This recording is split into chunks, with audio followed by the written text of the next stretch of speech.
April 16, 1945, 23:52 hours. Baltic Sea, east of the Hell Peninsula. Wind shears across the water, needling exposed skin. Floodlights tremble along the scarred hull of the German transport Goya, catching streaks of rust and salt. Her steel plates sweat in the cold. The deck vibrates under boots, crates, and the grinding weight of armored vehicles secured below. A cargo winch shrieks. Chains strain tight.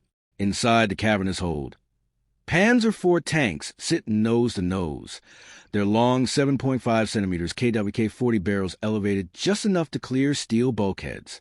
Mechanics from a shattered here unit hammer wedges beneath the tracks to stop them from shifting. Diesel fumes thicken the air. A Feldwebel shouts torque specifications that no one bothers to record. On the upper deck, thousands stand compressed into a single breathing mass. Wehrmacht wounded lie on stretchers between stacked ammunition crates. Folkstern boys cling to rifles too large for their shoulders. Mothers wrap blankets around silent children. No one speaks of Berlin anymore. Operation Hannibal has turned the Baltic into a corridor of desperation. Columns of civilians have flooded Gotenhafen for weeks, chased by Soviet artillery, rolling through East Prussia. Now the Goya carries more than passengers. She carries fragments of collapsing divisions, naval personnel, hospital staff, and a consignment of armament for a defense that no longer has a map. Captain Lieutenant Eckhard stands rigid on the bridge wing. His binoculars sweep a horizon that looks erased. No navigation lights burn. The convoy moves blacked out. 2 torpedo boats of the Kriegsmarine screen ahead in the stern, their silhouettes barely distinguishable against the low cloud ceiling. Below deck, Oberstfreiter Karl Brenner wipes condensation from a Panzers breech block. His unit retreated from Danzig 3 days earlier under continuous Katyusha rocket fire. He checks the elevation gear out of reflex. The tank will not fire here. It cannot. Still, he turns the wheel until resistance meets his palm. The Goya's manifest is fiction. Designed for cargo, she now carries over 6,000 souls layered from keel to rail. Passageways are impassable. Ladders jam with bodies. Even the ventilation ducts seem clogged with breath. A harbor lamp flashes once from the distant shoreline. Departure confirmed. The ship's twin diesel engines deepen their rumble. Propellers carve white turbulence into black water as Goya eases clear of port. On the quay, silhouettes remain motionless. No bands, no farewells, only distance widening. The convoy forms at 12 knots. Standard zigzag pattern. Anti-submarine protocol drilled into every Kriegsmarine Watch officer since 1939. Hydrophone operators aboard the escorts lower listening gear into the Baltic's cold layers. Headphones pressed tight. Static. Engine wash. Nothing more. Yet far beneath the surface, another engine note exists. The Soviet submarine S. 13 cruises at periscope depth, electric motors whispering through hull frames. Inside, red combat lighting stains metal walls.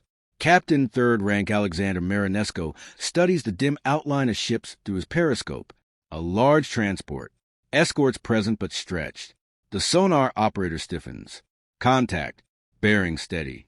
Marinesco calculates in silence. Target speed approximately 12 knots. Estimated displacement high. Overloaded draft visible even in low light. On Goya's bridge, Eckhard feels unease rather than sees it. The sea between gusts feels hollow. He orders a minor course correction. 10 degrees starboard. Maintain speed. The helm answers. The bow shifts. Below, Brenner pauses. Through boots and deck plating, he senses a tremor not belonging to engines.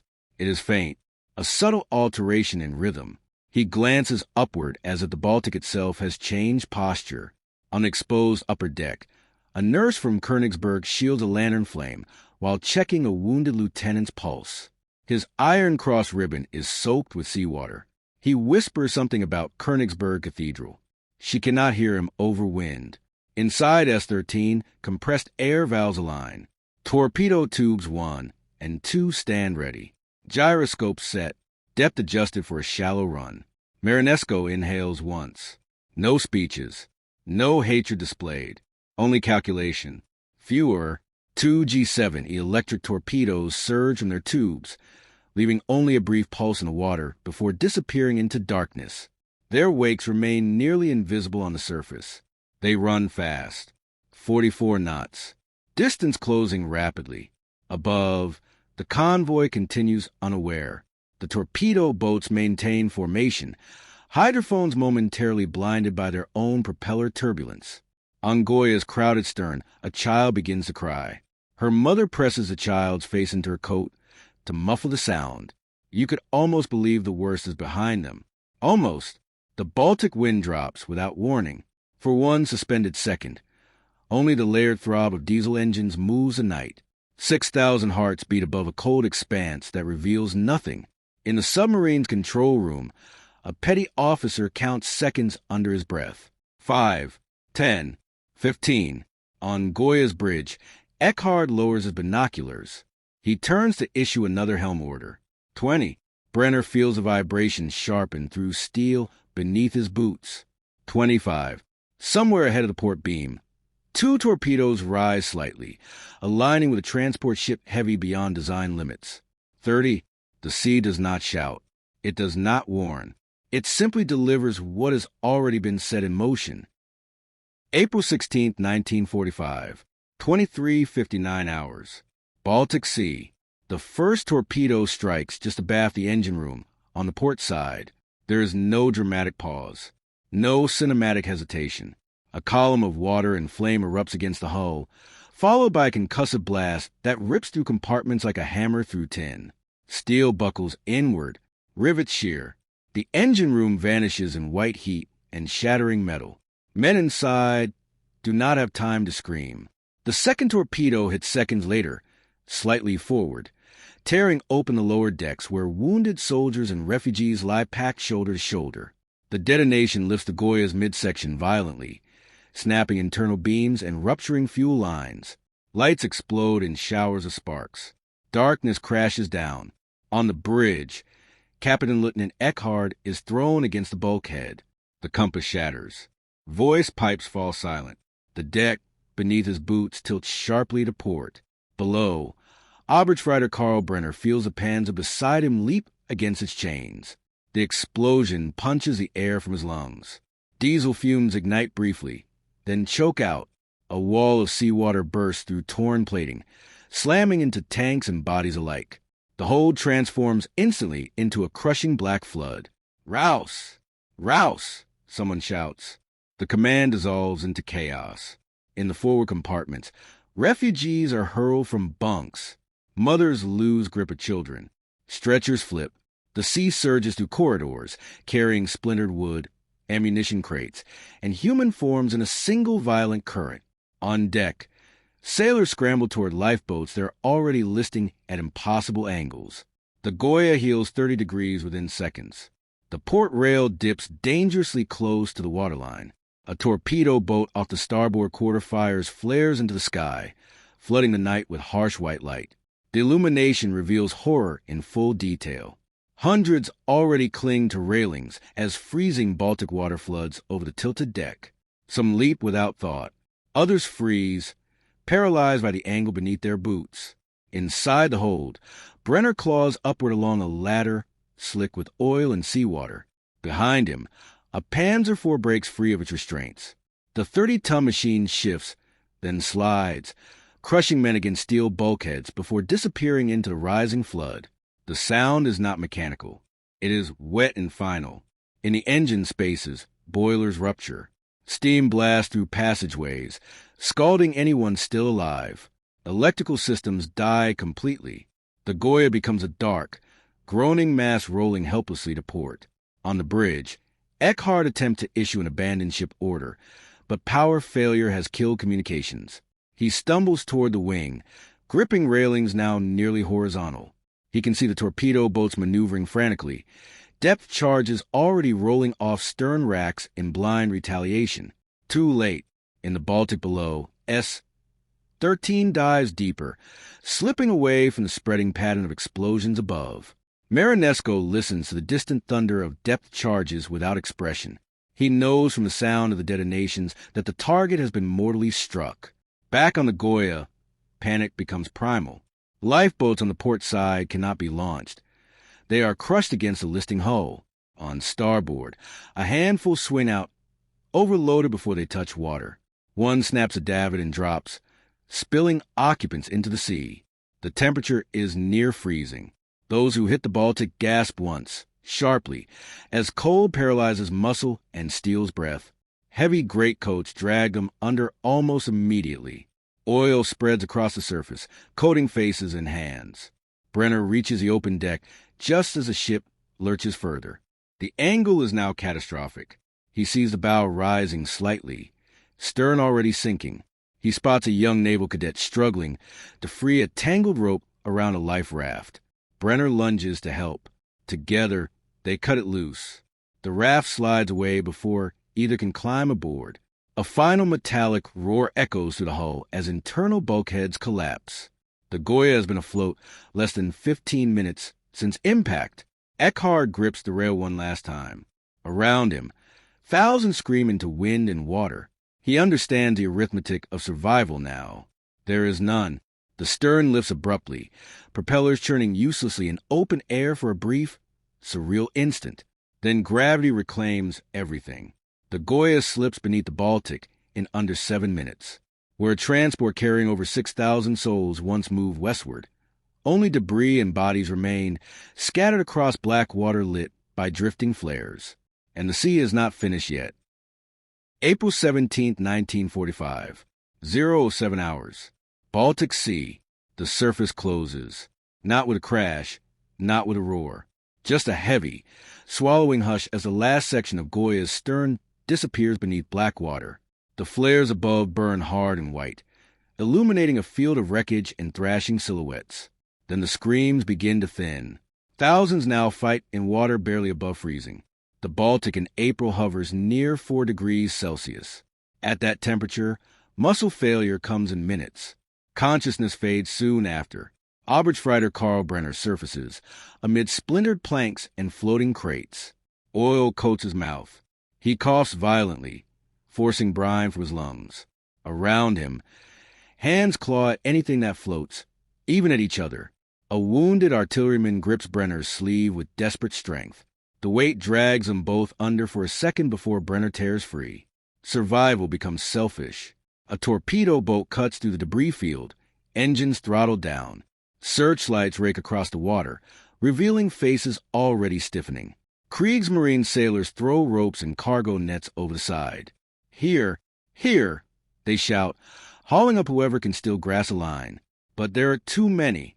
A mother holds her child above the surface with locked elbows, whispering something no one hears. When her strength fails, both slip silently beneath the oil-slicked water. No one marks the spot.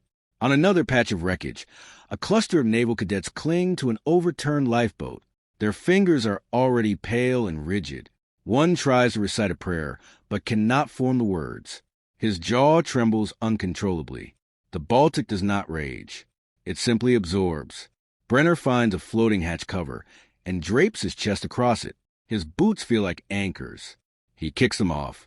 Somewhere in the darkness, a depth charge detonates, thrown by a panicked escort attempting to ward off further submarine attack. The explosion rolls through the water, disorienting survivors and knocking some unconscious.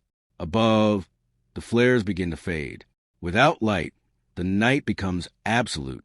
Only the weak glow of a torpedo boat's shielded lamp outlines the chaos. Sailors pull aboard dozens and hundreds, but the arithmetic remains brutal. For every man lifted from the sea, dozens slip beneath it. Inside S-13, Captain Third Rank Alexander Marinesco orders silent running. He knows the escorts will hunt through the night, yet even he cannot ignore the scale of what has occurred. The sonar operator reports secondary explosions, likely internal ammunition cooking off as the wreck descends.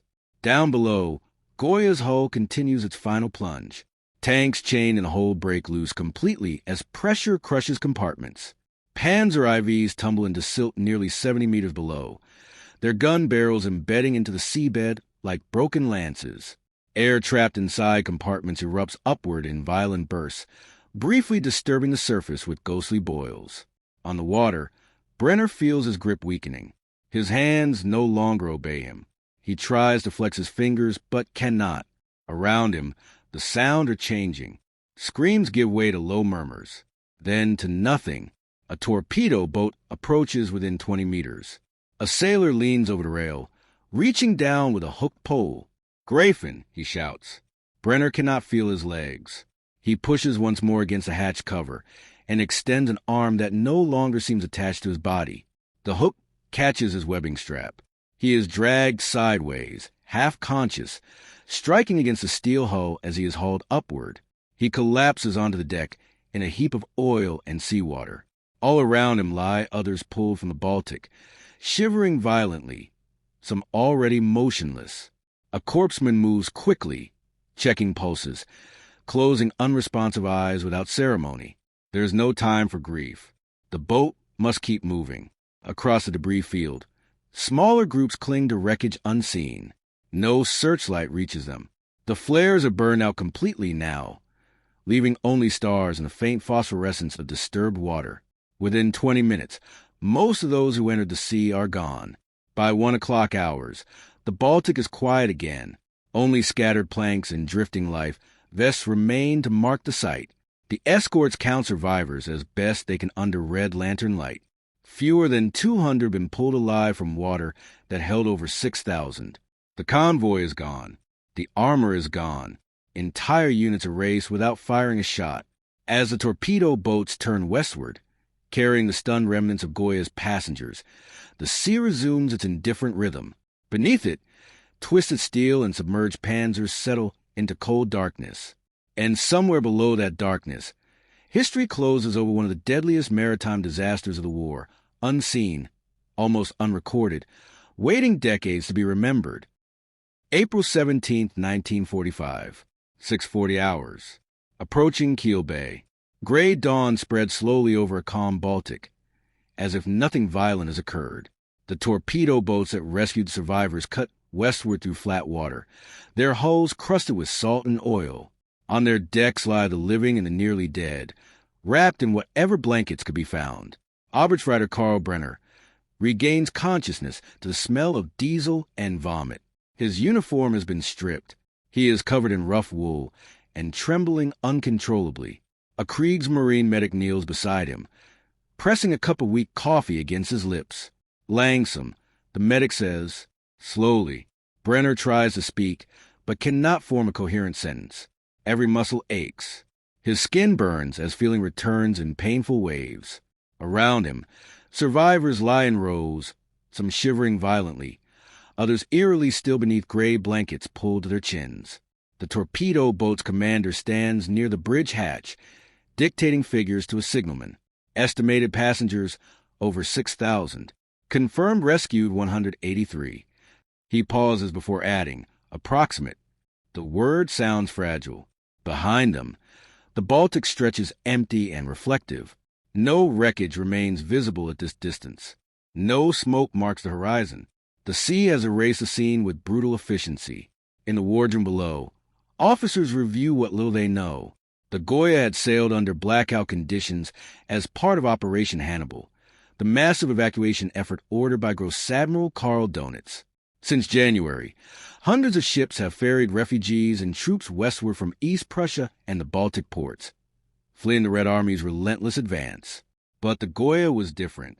She carried not only civilians and wounded, but also elements of armored units, including dozens of Panzer IV tanks and military vehicles intended for reconstitution in northern Germany.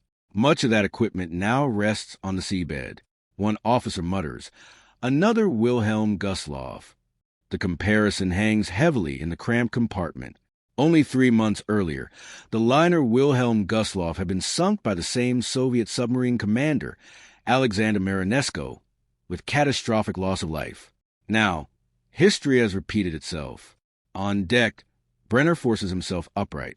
The sun's weak light reveals faces he recognizes from Danzig, a radio operator from his company, a young Gefreiter who once complained about rations. They exchange hollow looks. No words pass between them. A naval cadet nearby stares at his own hands, flexing fingers as if surprised they still obey him. He whispers numbers under his breath, counting friends who boarded the Goya and did not reappear. As the torpedo boats enter Kiel Bay, Signals flash from shore installations. Medical teams prepare to receive survivors. Rumors begin forming even before the first wounded are transferred ashore. Some speak of a mine. Others insist on multiple submarines. Few understand how swiftly the attack occurred. By midday, preliminary reports reach Naval Command. Gross Admiral Donitz, soon become head of state after Adolf Hitler's impending death, reviews the message in silence. Loss estimates exceed 6,000. The figure is staggering even in a war defined by vast casualties. Yet there will be no public mourning. Germany in April 1945 is collapsing on all fronts. Soviet forces tighten their grip on Berlin. American and British armies press from the west. Infrastructure disintegrates. Command structures fracture. In such chaos, the sinking of one transport, however catastrophic, becomes another entry in a ledger already soaked with disaster. For the survivors, though, the event does not dissolve into abstraction. Brenner is transported to a naval hospital in Kiel. Doctors treat hypothermia and shock. Nurses document names of those pulled from the sea. Long lists of the missing begin to form, pages upon pages of handwritten entries, many marked simply Vermis, missing. Weeks later, divers will confirm the wreck lies in two major sections, resting roughly 70 meters below the surface. Twisted hull plates gape open where torpedoes struck. Inside, armored vehicles remain entombed, their gun barrels angled toward nothing. Human remains are scattered through collapsed compartments, preserved by cold darkness. The Baltic has become their grave. In Soviet records, S-13's patrol is logged as a successful attack against an enemy transport. Marinesco receives recognition, though political complications will later cloud his legacy. In Germany, the scale of the tragedy remains largely overshadowed by the Reich's final collapse. But numbers endure. Over 6,000 souls lost in minutes. Fewer than 200 survivors. One of the deadliest maritime disasters in history, occurring as the Third Reich disintegrated around it. For Brenner, memory does not fade with statistics. He recalls the angle of the deck, the sliding tanks, the sound of steel tearing open. He remembers the moment the sea rushed in and the realization that survival would come at the cost of others. The war will end within weeks. Berlin will fall. New borders will redraw maps across Europe. Yet beneath the calm surface of the Baltic, the Goya remains, a silent monument of steel and bone, testimony to desperation, evacuation, and the merciless arithmetic of total war. And even now, the sea keeps its secrets.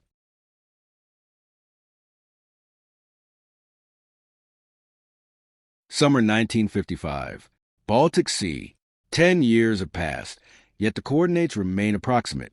Fishermen speak of nets that snag without warning, of metal teeth rising from the deep, of torn trawl lines and twisted cable brought up coated in black silt. Charts mark hazards, but few specify names. The Baltic keeps its dead without ceremony. A Polish survey vessel idles above a suspected wreck site, instruments lowered carefully into cold water. The sonar operator studies a returning echo. A long, fractured shape appears on the screen, broken amidships, resting in two primary sections nearly 70 meters below the surface. Steel does not dissolve quickly in such temperatures. The bow lies upright, partially embedded in sediment. The stern rests canted to port. Internal decks collapse inward. Between them stretches a debris field of machinery, crates, and armored vehicles spilled during the final plunge. Divers descend days later. Equipped with heavy suits and weighted boots, they move slowly through dim green water. Visibility is limited. Light penetrates poorly at this depth, and silt rises with every misplaced fin stroke. The first diver reaches a hull and places a gloved hand against plating scarred by explosive force. 2 torpedo impacts are visible, torn openings folded inward like crushed paper. Inside, corridors are intact in places. In others, they are compacted into impassable tangles. Personal effects drift in suspension. A mess tin, a leather boot, a fragment of uniform cloth trapped beneath a twisted ladder. No salvage is attempted. The wreck is designated a war grave. On shore, official records remain sparse. The final months of the Second World War generated destruction on such scale that individual tragedies blurred into statistical abstraction. Yet among families across Germany and the former territories of East Prussia, memory persists. Letters written in 1945 still rest in drawers. "We board tonight. The children are tired but hopeful. We will reach the West soon." No subsequent correspondence follows. In Kiel, Oberstfreiter Karl Brenner builds a life from fragments. He returns briefly to civilian work, then withdraws into quiet routines. When asked about the sinking, he offers few details. The images are exact and intrusive. The tilt of the deck, the roar of ruptured steel, the moment's revival separated him from thousands who did not surface. He marries. He has a daughter. On certain April nights, he wakes abruptly, lungs burning with phantom seawater. Elsewhere, the name Alexander Marinesko circulates in naval histories with complicated annotation. Political disputes in the Soviet Union obscure his recognition for years. Only decades later will his actions be formally acknowledged with high honors. To some, he is a formidable submarine commander. To others, a symbol of indiscriminate destruction in a war already defined by brutality. The arithmetic remains unchanged. More than 6,000 people boarded Goya in April 1945. Fewer than 200 survived. The majority were refugees and wounded soldiers fleeing an advancing front that allowed no pause for orderly evacuation. By the 1970s, recreational divers locate the wreck again with improved equipment. Photographs emerge. Collapsed superstructure, armored vehicles resting upright in silt, gun barrels extending into darkness. The cold Baltic preserves details with unsettling clarity. Authorities reiterate the designation of the site as a protected maritime grave. No artifacts are to be removed. No disturbance permitted. Historians begin reassessing the scale of maritime losses during Operation Hannibal, the vast German evacuation across the Baltic in the final phase of the war. Ships such as Wilhelm Gustloff, Steuben, and Goya together account for tens of thousands of deaths, rivaling or exceeding more widely known disasters. Yet public awareness remains limited. The war's end overshadowed these sinkings. The fall of Berlin, revelations of concentration camps, atomic detonations in Japan, and geopolitical realignment of Europe-dominated post-war narratives. Within that immense reckoning, a transport torpedoed in darkness became a footnote.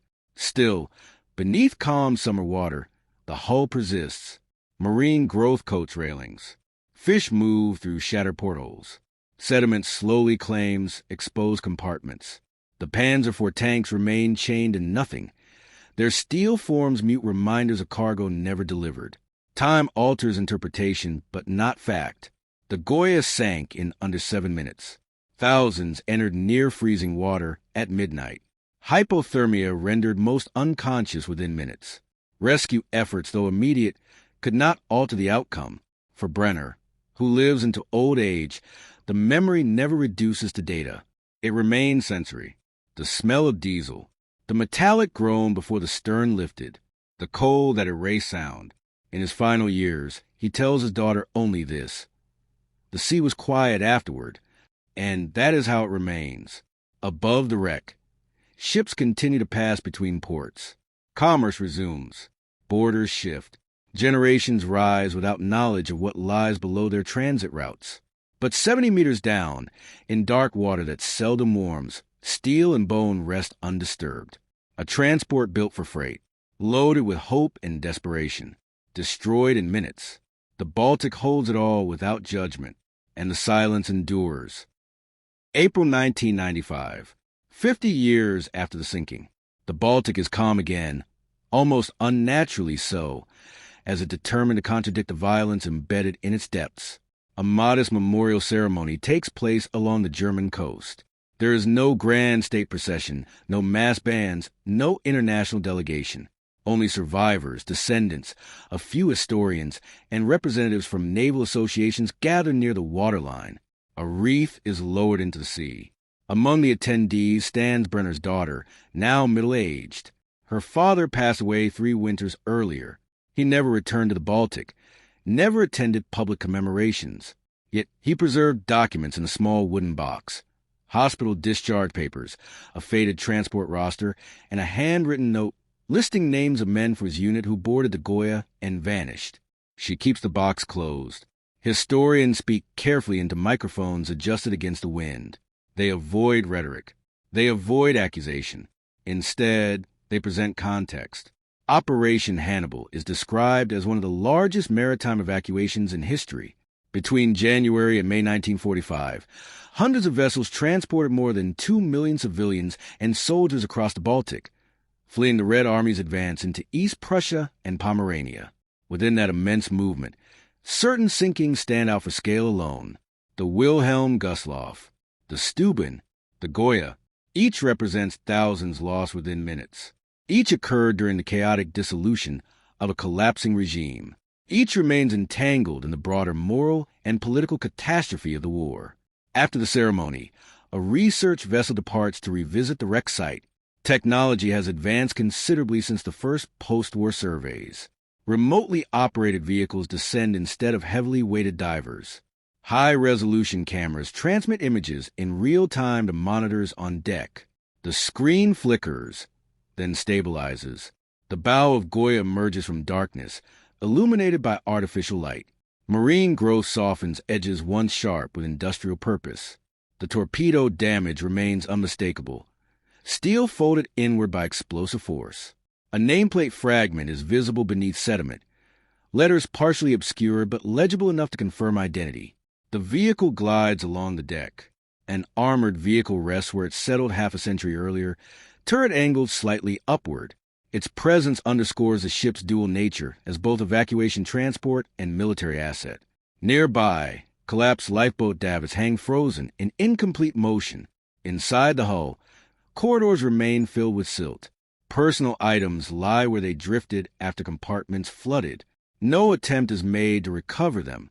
The site's status as a protected war grave is reaffirmed repeatedly by maritime authorities in Germany and Poland. On deck, historians observe in silence. Footage from the survey will later appear in documentaries, examining lesser-known maritime disasters of the 20th century. Public awareness grows gradually, though it never reaches the prominence of other tragedies.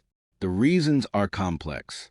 The victims were primarily German refugees and soldiers in the final months of a war initiated by their own government. Political sensitivities linger. Narratives remain contested. Yet loss resists simplification. In academic circles, the sinking of Goya becomes a case study in total war's indiscriminate consequences. Analysts examine naval doctrine, submarine tactics, convoy protection failures, and the psychological strain on commanders operating under collapsing command structures. They reconstruct timelines with minute precision: detection, firing solution, torpedo impact, structural failure, time to submergence. 7 minutes. That figure appears consistently across archival sources. From first impact to disappearance beneath the surface, the interval allowed little opportunity for organized evacuation. Cold water temperatures ensured that survival windows were measured in minutes rather than hours. As decades pass, direct witnesses diminish. By the early 21st century, only a handful of survivors remain alive. Oral history projects record their testimonies. Their recollections align on essential details: darkness pierced by flares, the deck's sudden angle, the crushing shock of cold water. Memory may soften peripheral elements, but certain sensations remain precise. One survivor states simply, "The sea closed quickly." Educational institutions incorporate these accounts into broader curricula examining civilian suffering during wartime evacuations. Students study maps tracing the routes from Danzig and Gdynia westward. They analyze how desperation, logistical strain, and collapsing authority combined to produce overcrowded ships and minimal escort protection. Meanwhile, above the wreck, commercial shipping continues uninterrupted. Container vessels transit established lanes. Fishing boats deploy nets carefully to avoid charted hazards. Satellite navigation systems mark the coordinates clearly. What was once uncertain becomes precisely mapped. Still, 70 meters below, darkness persists. Steel corrodes slowly in cold brackish water. Compartments compress further as structural supports weaken. Marine life integrates the wreck into the seabed ecosystem. Yet the essential outline remains recognizable, a fractured silhouette against sediment. Anniversaries continue at measured intervals. Wreaths are lowered. Names are read when records permit. Silence is observed. No grand monument rises from the sea. No visible marker interrupts passing ships. The memorial exists primarily in documentation, protected status, and memory transmitted through families and scholarship. History does not erase events simply because they are inconvenient or overshadowed. It absorbs them, layers them beneath larger narratives, then waits for careful retrieval. The Goya rests where it fell, a transport caught in the final convulsions of a dying regime. Its story intersects with military strategy, refugee desperation, and the unforgiving physics of cold water at midnight. Above, waves move without ceremony. Below, steel and bone remain. And time, indifferent yet relentless, continues forward. April 2015, 70 years after the sinking. In a lecture hall at the University of Kiel, a maritime historian projects a grainy black and white image onto a wide screen. The photograph shows the transport Goya before a final voyage. Hull intact, decks orderly, no sign of catastrophe. Students sit in silence as casualty figures appear beside the image. Estimated passengers, over 6,000. Confirmed survivors, fewer than 200. Time to sink, approximately 7 minutes. The numbers are stark, clinical, almost abstract, yet the historian pauses before advancing the slide. Statistics, he says carefully, can conceal as much as they reveal. He described the final months of the war not as a sequence of battles, but as a collapse of systems. Rail lines severed, communications fragmented, civil administration evaporating under pressure from advancing fronts. In that vacuum, evacuation by sea became both lifeline and gamble. Operation Hannibal remains one of the largest maritime evacuations in recorded history. Between January and May 1945, German naval authorities move an estimated 2 million people across the Baltic. The scale is extraordinary. The conditions were chaotic. Documentation incomplete. Within that context, Goya was one vessel among many. But loss on that scale defies normalization. The historian shifts to a diagram of the ship's internal layout. Cargo holds converted to human accommodation. Passageways packed beyond design capacity. Lifeboat provision insufficient for the actual number aboard. He explains the torpedo impact points based on post-war surveys and sonar mapping. A student raises a hand. Was it a legitimate military target? The question hangs in the room. The answer is complex. Goya carried wounded soldiers, refugees, and active military personnel. She transported armored vehicles intended for continued combat. Under the laws of naval warfare at the time, she qualified as a military objective. The Soviet submarine S-13 engaged without warning, consistent with unrestricted submarine warfare practice by multiple navies during the conflict. Legal clarity does not resolve human consequence. After class, the historian remains behind, organizing notes. He has spent decades studying maritime disasters, yet certain figures continue to unsettle him. The sinking of Goya ranks among the deadliest in history, exceeding more widely known peacetime catastrophes. And yet, public recognition remains limited. Outside academia, awareness grows slowly through documentaries and digital archives. Underwater footage captured by remotely operated vehicles circulates online. Viewers watch as cameras drift through collapsed corridors where personal effects still rest undisturbed. The imagery is quiet, almost reverent. In Poland, maritime authorities maintain the wreck's protected status. In Germany, memorial services continue annually in modest form. The event has become part of a broader reckoning with wartime suffering that includes all civilian populations affected by total war. At the wreck site, corrosion advances incrementally. Marine biologists note that artificial reefs created by sunken vessels often support diverse ecosystems. Cod and flounder move through the structure, mussels attached to railings once gripped by fleeing passengers. Nature integrates catastrophe without commentary.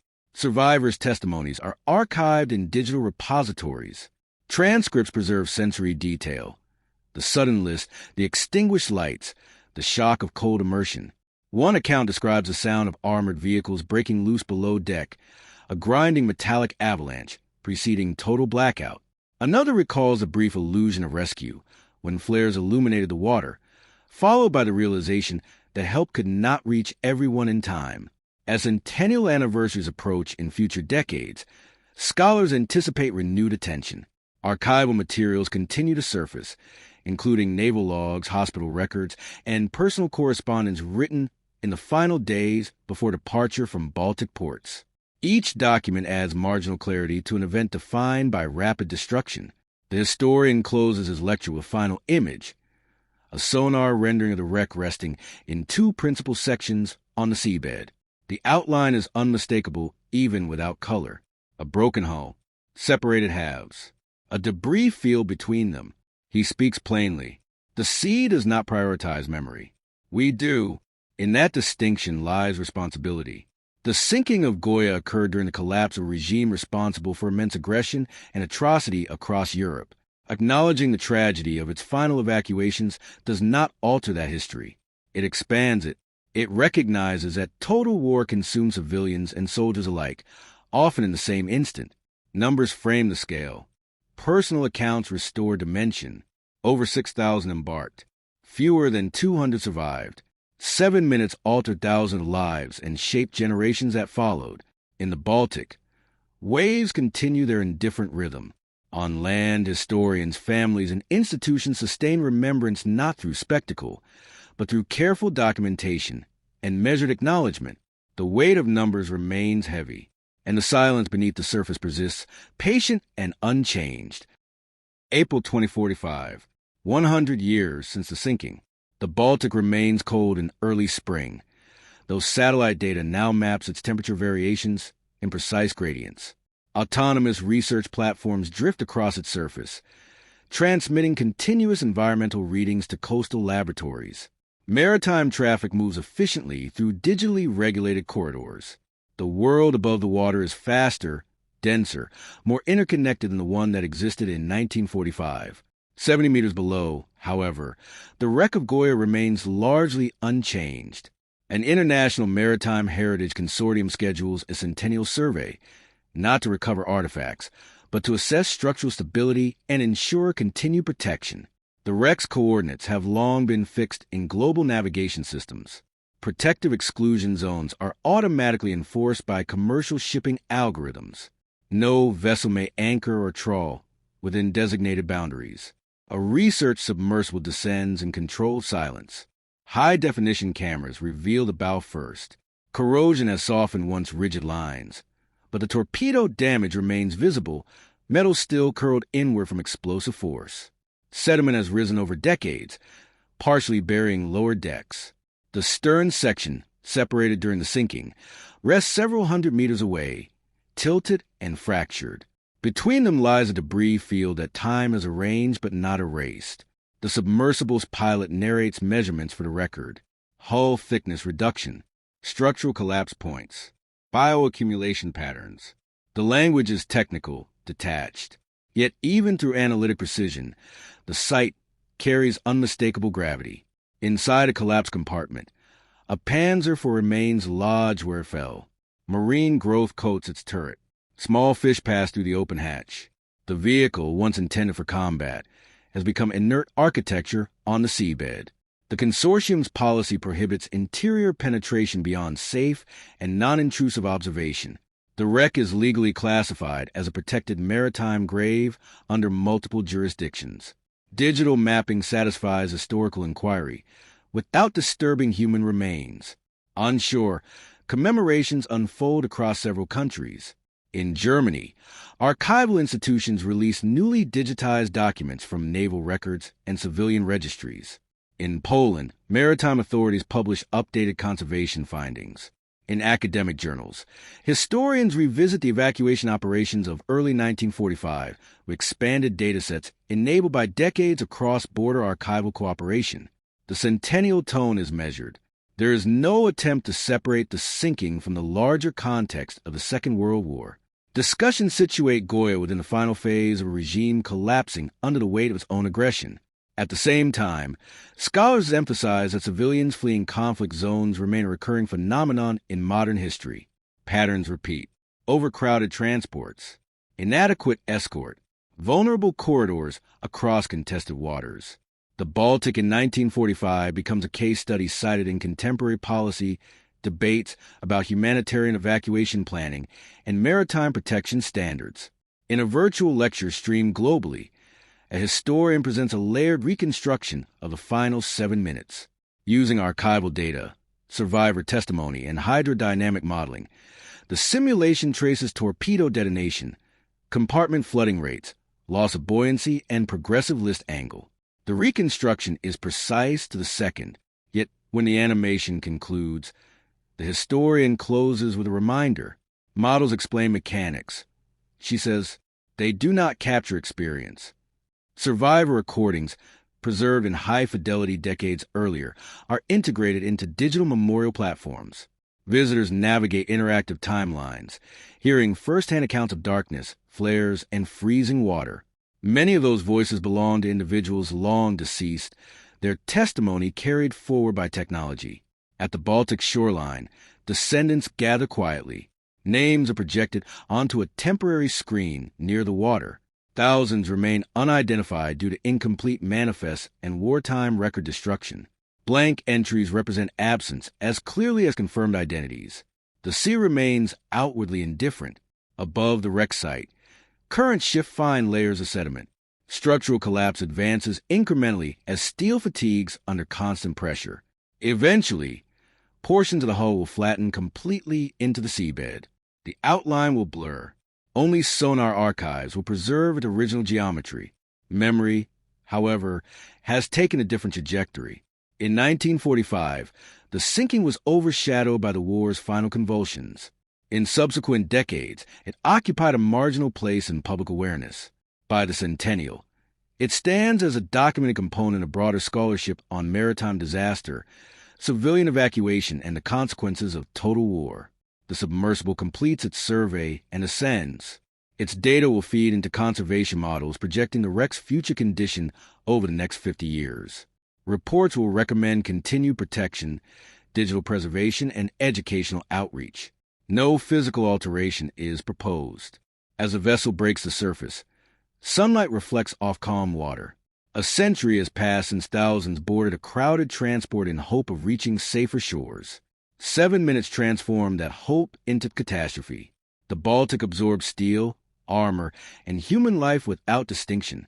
Now, 100 years later, the wreck rests as both historical artifact and grave. Above it, navigation systems calculate routes with flawless efficiency. Trade flows. Nations cooperate and compete. Generations with no living connection to 1945 study the event through curated archives and protected underwater imagery. Below, the fractured hull endures in cold silence. Time has not reversed the loss. It has only reframed it, and the sea as ever keeps its depth.